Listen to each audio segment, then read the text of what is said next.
কক্সবাজার থেকে আনা ছুরি মাছের শুটকি রান্না করব আজকে, সাথে রান্না করব পালং শাক দিয়ে চিংড়ি মাছ, আর আপনাদের ভাইয়ার আবদারে টমেটো টক রান্না করব। সবকিছু নিয়ে থাকবেন আমার আজকের ব্লগ। হ্যালো এভরিওয়ান, আসসালামু আলাইকুম, সবাই কেমন আছেন?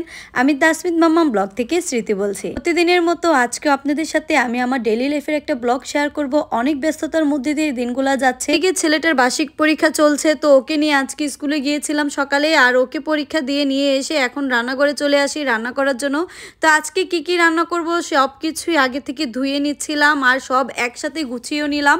আর সব কিছু যদি একসাথে গুছানো হয়ে যায় দেখা যায় একটার পর একটা তাড়াতাড়ি আমার রান্না হয়ে যায়। তো এদিকে আমি পালং শাকগুলো ধুয়ে নিয়েছিলাম, সাথে পালং শাক দিয়ে চিংড়ি মাছ রান্না করব, সেগুলো ধুয়ে আমি রেখে দিয়েছিলাম। তো আজকে আবার একটু ছুরি মাছের শুটকি রান্না করব। কয়েকদিন যাবত তো মাংস মাছ এগুলো খাচ্ছিলাম, তো মনে করলাম যে আজকে একটু শুটকি রান্না করি। এমনি তো মাঝে মাঝে শুটকি খেলে কিন্তু ভালোই লাগে, আর আমার কাছে ছুরি মাছের শুটকিটা রান্না করলে অনেক ভালো লাগে। আমি যেভাবে এই ছুরি মাছের শুটকিটা রান্না করি তা আজকে আপনাদের সাথে শেয়ার করব। আর আমার হাতে ছুরি মাছের শুটকিটা কিন্তু আপনাদের ভাইয়া সবসময় খুব পছন্দ করে। আমি সবসময় খুব মন দিয়ে রান্না বান্না করি যাতে আমার রান্নাগুলো খুবই মজা হয়। তো এখানে আমি সব কিছু গুছিয়ে নিয়েছিলাম, তো একটা একটা করে এখন বসিয়ে দেব। প্রথমে আমি পালং শাক দিয়ে চিংড়ি মাছটা রান্না করে ফেলবো, যার কারণে এখানে গরম তেলে পেঁয়াজগুলো দিয়ে একটু ভেজে নিচ্ছিলাম। আর আমি এখানে একটু আদা রসুন হলুদ মরিচ এগুলো দিয়ে দিলাম। একটু কষানোর পর এখন আমি চিংড়ি মাছগুলো দিয়ে একটু ভেজে নেব। আর চিংড়ি মাছগুলো ভাজা হয়ে গেলে এর মধ্যে আমি পালং শাকগুলো দিয়ে দিব। আর পালং শাক রান্না করতে কিন্তু তেমন একটা বেশি সময় লাগে না, খুব তাড়াতাড়ি হয়ে যায়।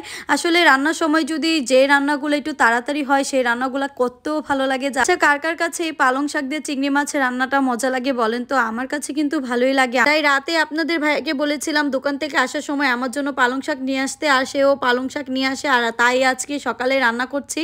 আর এদিকে আমি যে ছুরি মাছটা কেটে রেখেছিলাম সেটা আমি একটু পানি দিয়ে ধুয়ে 10-15 মিনিটের মতো পানিতে একটু ভিজিয়ে রেখেছিলাম। তারপর এখানে আমি এগুলো একটু ব্লেন্ডার করে নিচ্ছি।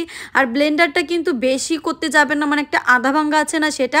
অনেকে কিন্তু পাটা পুটাই ছেঁচে নিতে পারে, পাটা পুটাই ছেঁচায় আমার কাছে আবার ঝামেলার মনে হয়, তাই আমি ব্লেন্ডার করে নিই। আর এদিকে কিন্তু আমার পালং শাকটা সুন্দর মতো হয়ে গিয়েছিল, তো দেখতেই পাচ্ছেন একবারে মিশে গিয়ে কিন্তু একবারে একটু হয়ে যায়। আর তারপরে এখন আমি ছুরি শুটকিটা কিভাবে রান্না করব সেটা আপনাদের সাথে শেয়ার করি। এখানে আমি কিছুটা পরিমাণ তেল দিয়ে দিয়েছিলাম, আর শুটকির মধ্যে কিন্তু তেলটা একটু বেশিই লাগে। তারপর এখানে দিয়ে দিয়েছিলাম পেঁয়াজ আর রসুন। পেঁয়াজ আর রসুনটা আমি একসাথেই দিয়েছিলাম। তারপর এগুলাকে একটু সুন্দর করে ভেজে এর মধ্যে যে শুটকিগুলো ব্লেন্ডার করে নিয়েছিলাম সেগুলো দিয়ে একটু ভালো মতো ভেজে নিলাম। তারপর এখানে আমি একটু লবণ হলুদ মরিচ কিছুটা পরিমাণে দিয়ে দিলাম। আমি এখানে হলুদের পরিমাণটা কম দিয়ে মরিচের ফাঁকিটা কিন্তু বেশি দিয়েছি। আর শুটকি কিন্তু একটু ঝাল ঝাল হলে কিন্তু একটু বেশিই ভালো লাগে। তারপর একটু পানি দিয়ে এগুলো কি সিদ্ধ করতে বসিয়ে দিয়েছিলাম। আর শুটকিটা কিন্তু একটু সিদ্ধ না হলে কিন্তু আবার কাঁচা কাঁচা গন্ধ থেকে যাবে। তারপর এখানে আমি কিছুটা পরিমাণ কাঁচামরিচও দিয়ে দিলাম। আর কাঁচামরিচ দেওয়ার ফলে কিন্তু শুটকিটার থেকে সুন্দর একটা গ্রান আসে। আমার হাতে ছুরি শুটকিটা কিন্তু আপনাদের ভাইয়া খুবই পছন্দ করে, যার কারণে কিন্তু আমার মাঝে মাঝে প্রায় রান্না করা হয়। এজন্য কিন্তু কক্সবাজার যখনই যাই তখনই কিন্তু বেশি করে ছুরি শুটকিটা নিয়ে আসি। আর এবার কিন্তু আরও অনেক ধরনের শুটকি নিয়ে আসছিলাম, সেগুলো আপনাদের সাথে রান্না করে করে শেয়ার করব। আসলে এগুলা খেতে কেমন মজা, আমার কাছে কিন্তু ছুরি শুটকিটা আসলেও ভালো লাগে।